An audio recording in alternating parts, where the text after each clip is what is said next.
y ahora es viernes, tenemos a nuestro historiador de cabecera, Joaquín Robles Linares, que va a hablarnos extensamente sobre el papel de la mujer en la historia de México. Fíjense qué tema tan interesante. Joaquín, buenas noches. Escogiste el mejor tema Buenas noches. para el Sí, cambio de gobierno. fíjate que sí, y dices bien, porque creo que hemos subestimado la importancia de la mujer en el aspecto político y tiene una historia quizá no tan conocida ni tan popular como los grandes héroes o también los hombres en este caso que estuvieron al frente del país.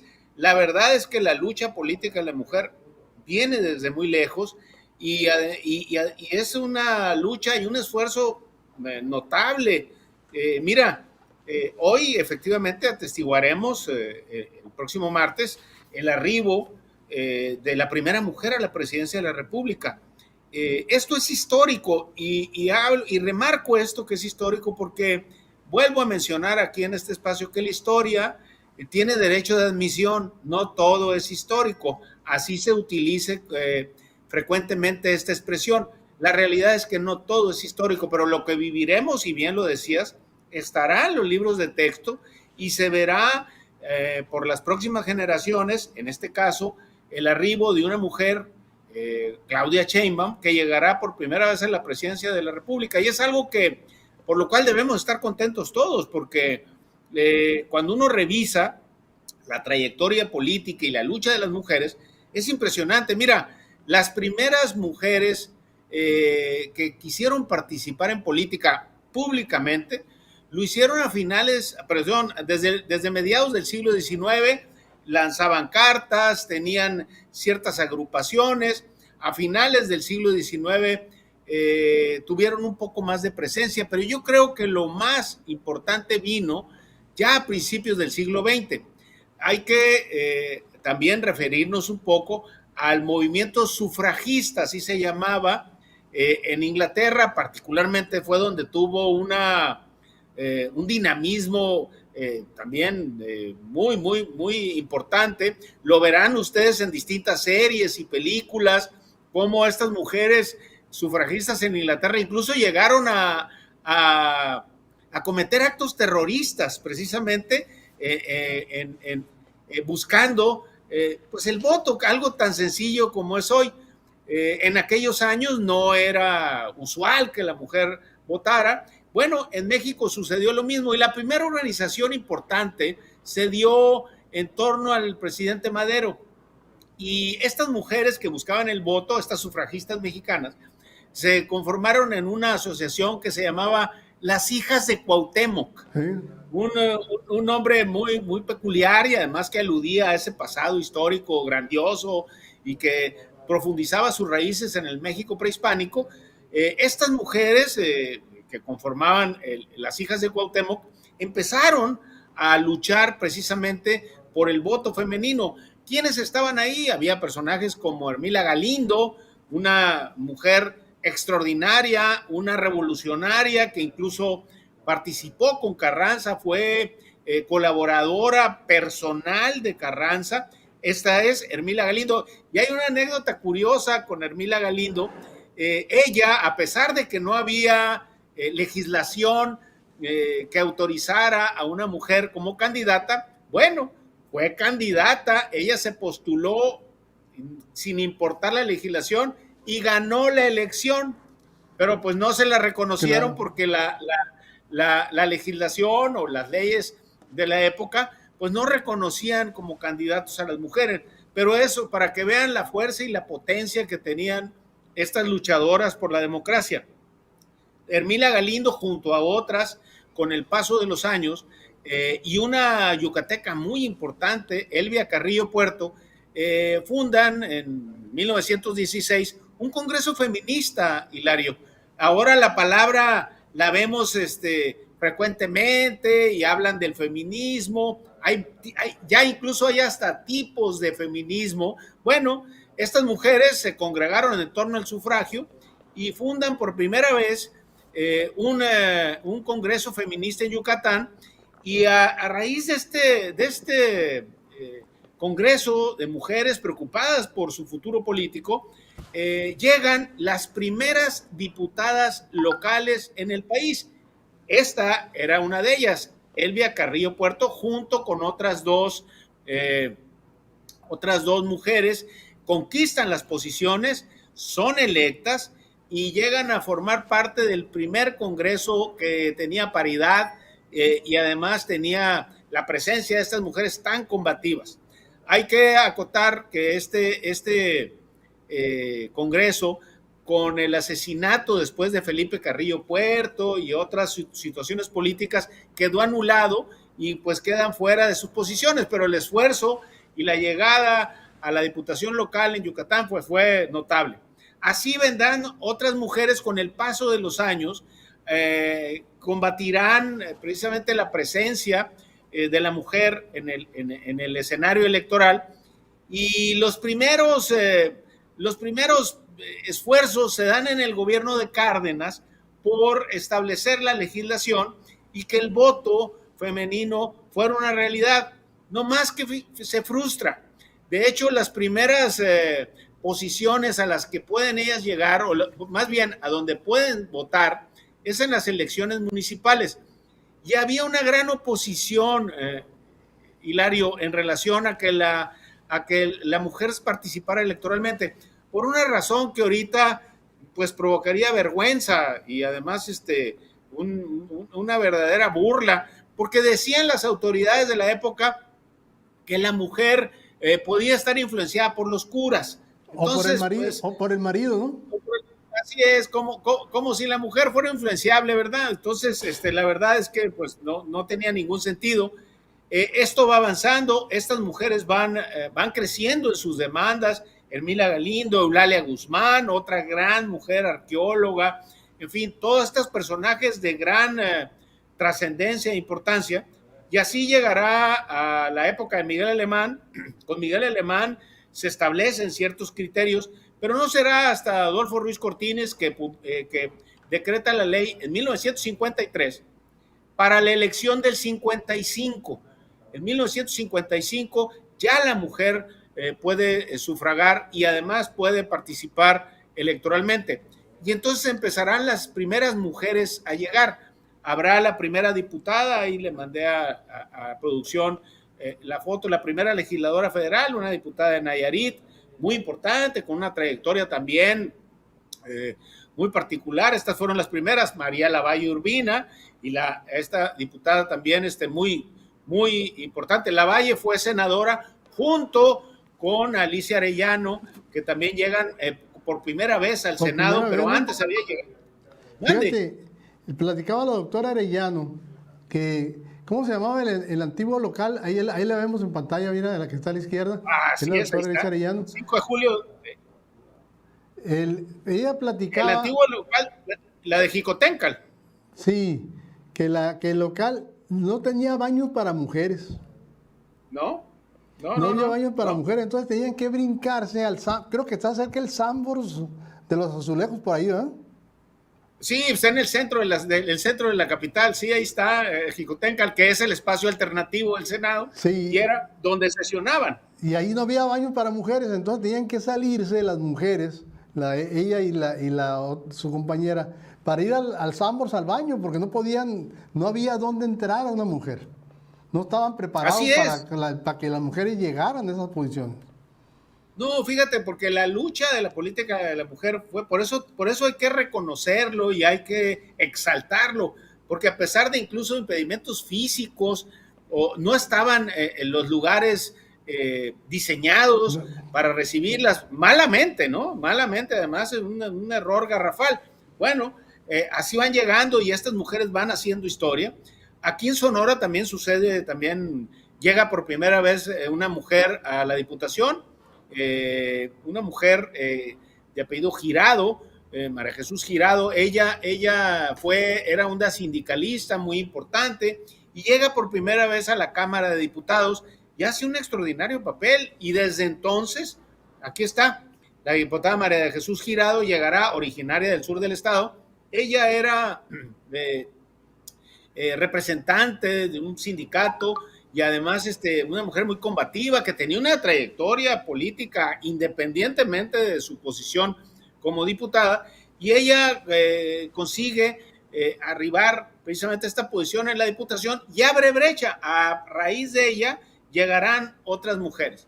Después llegarán otros personajes como secretarias, la primera gobernadora, Griselda, en Colima, que una escritora extraordinaria que llegará también y será gobernadora. Así después leí sus memorias. Abrirán brecha. Leí su memoria muy interesante de la trayectoria de esta señora. Sí, es importantísima. Muchas de ellas eran muy brillantes en lo particular, tenían unas carreras pues muy ricas en actividades y además un gran reconocimiento social y además con una gran preparación. Así llegará aquí también, si no me equivoco, la primera funcionaria de doña Carmen Flores de Soler, que tú has de haber conocido, sí, cómo no, que fue Contralora del Estado, si no me equivoco. Fue oficial mayor. Oficial mayor, perdón. Sí, oficial sí, mayor. Tienes razón. Era oficial mayor Con y Félix hizo Valdés. un papel también con el ingeniero Félix Valdés, un papel extraordinario, muy recordada, una mujer muy entregada a su actividad y además poniendo en alto precisamente la dignidad de la mujer ante esas posiciones y ante esos retos tan importantes. Y mano dura, entonces, no, mano, ¿cuál debe de ser? ¿Cuál debe de ser? En esas posiciones era necesario. Y fíjate, ¿qué más que una mujer que haya puesto el ejemplo como ella? Fue también todo un caso, doña Carmen, y además hizo época precisamente porque le abrió la brecha a muchas funcionarias que llegarían después. Y así pues vendrán alcaldesas, antes ya había estado doña Alicia, pero en fin, alcaldesas en distintas posiciones, diputadas, senadoras, y hoy sí, vamos a llegar a una situación histórica. Una mujer por primera vez asume la presidencia de la República y creo que valdría la pena pues hacer un recuento y detenernos un rato y reflexionar precisamente y hacer un homenaje a todas estas mujeres que precedieron esta gran lucha para que tuvieran su representación y hoy dignamente ocupen la presidencia de la República. No, y es que hay que reconocer que las mujeres mexicanas han destacado, han sido creíbles, aunque no, la historia ha sido, digamos, ingratos con ellos. Por ejemplo, el caso de la Malinche, doña Marina. Era una mujer brillantísima. Ella la acusan del malinchismo famoso cuando ella era esclava. En realidad, Cortés se la regalan como esclava. O sea, y como si ella hubiera voluntariamente hecho traición. No, ella la regalan como esclava de Cortés. Y era una mujer... ahí en el caso de... No, brillantísima. Y además, fíjate que hay una mala lectura del personaje, una mala lectura que desafortunadamente se difundió y llegó incluso hasta las páginas de los libros de texto. La Malinche es un caso excepcional de una mujer brillantísima, inteligentísima, que hablaba varios idiomas, varios idiomas, que sirvió no nada más de intérprete, sino entendió perfectamente bien la situación política que se daba y fue un personaje poco estudiado y además muy maltratado por la historia. Ese dicho que dice el malinchismo, ya quisieran muchos tener... Por la historia oficial. Sí, por la historia oficial. Ya quisieran muchas gentes que utilizan tener la valentía y tener la altura, tener la preparación y tener aquellos arrestos de Malinche ante una situación tan compleja como que se le presentó. Hay varias... Hay una anécdota, Joaquín, ahí no sé si del libro precisamente sobre la Malinche, en donde ella estaba de intérprete y estaba a un lado de Cortés.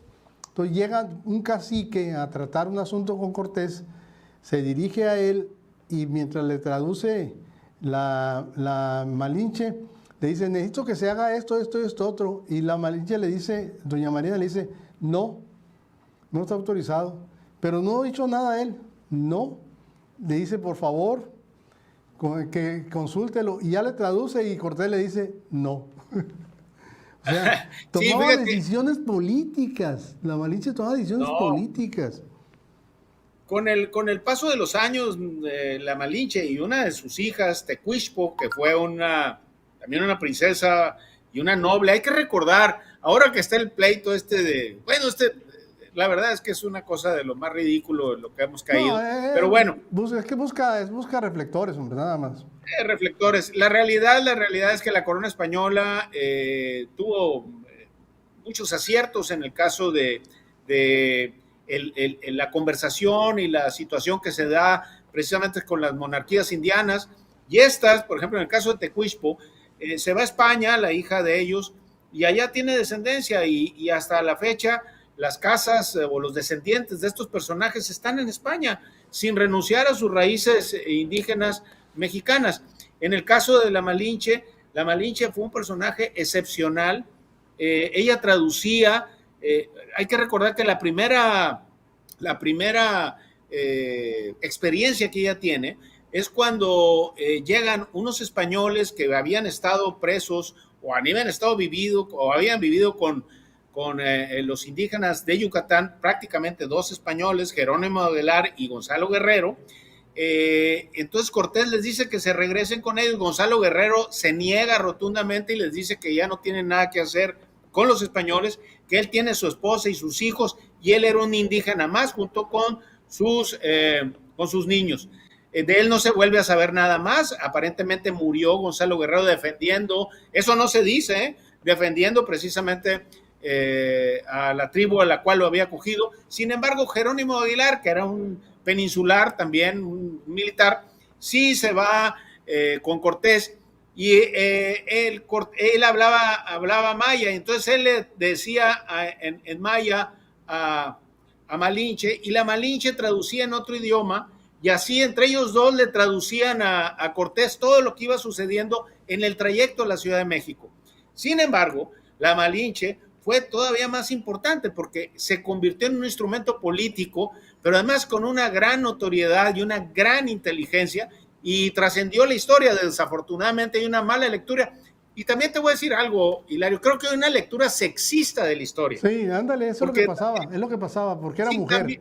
También la castigan por ser mujer. ¿Por qué? Por ser mujer. No es el mismo castigo con los tlaxcaltecas que a fin de cuentas se aliaron con los españoles para tomar Tenochtitlan. Los tlaxcaltecas no lo condenan. Mira, Hilario, la población de soldados españoles que llegaron a conquistar la ciudad no llegaban a 500. Sí. La realidad es que la conquista, o sea, el número el combate militar lo dieron los indígenas tlaxcaltecas y otras denominaciones que estaban ya muy lastimados precisamente por la tiranía y los tributos que tenían que presentarle a los mexicas. Entonces, hay muchas cosas abajo que a veces se hacen lecturas simplistas de algo tan importante y tan trascendente que es imposible traerlos al presente. Ni México ni ese antiguo México era lo que es hoy, ni España, que hoy conocemos, tenía nada que ver con lo que era en aquellos años. Nada más te doy un dato. Cuando Cortés sale de España, reinaba Juana la Loca. Juana la Loca muere y cuando se consuma la conquista de México, al poder o al trono español llega Felipe de Habsburgo, hijo de Juana la Loca y Felipe el Hermoso. Así bueno, es. Felipe no hablaba ni siquiera español, hablaba alemán, francés, no hablaba ni siquiera español, no sabía ni de lo que le estaban diciendo cuando le dijeron que habían descubierto territorios nuevos, en fin. Entonces, hay que detenernos un poco y la verdad, no hacer juicios así tan ligeros. Oye, antes ya estamos para cerrar, editorial del domingo. Editorial Domingo, Septentrión, páginas centrales del Imparcial. Ahí nos vamos a encontrar, vamos a platicar un poco de la historia, pero traducida a estos tiempos convulsos y problemáticos que nos está tocando vivir. Y bueno, que la mujer da para más en la historia de México, sin duda. Joaquín, muchas gracias, nos vemos el próximo viernes. Cómo no, muchas gracias y da para mucho y va a seguir dando para mucho. Muchas gracias y buenas noches a todos.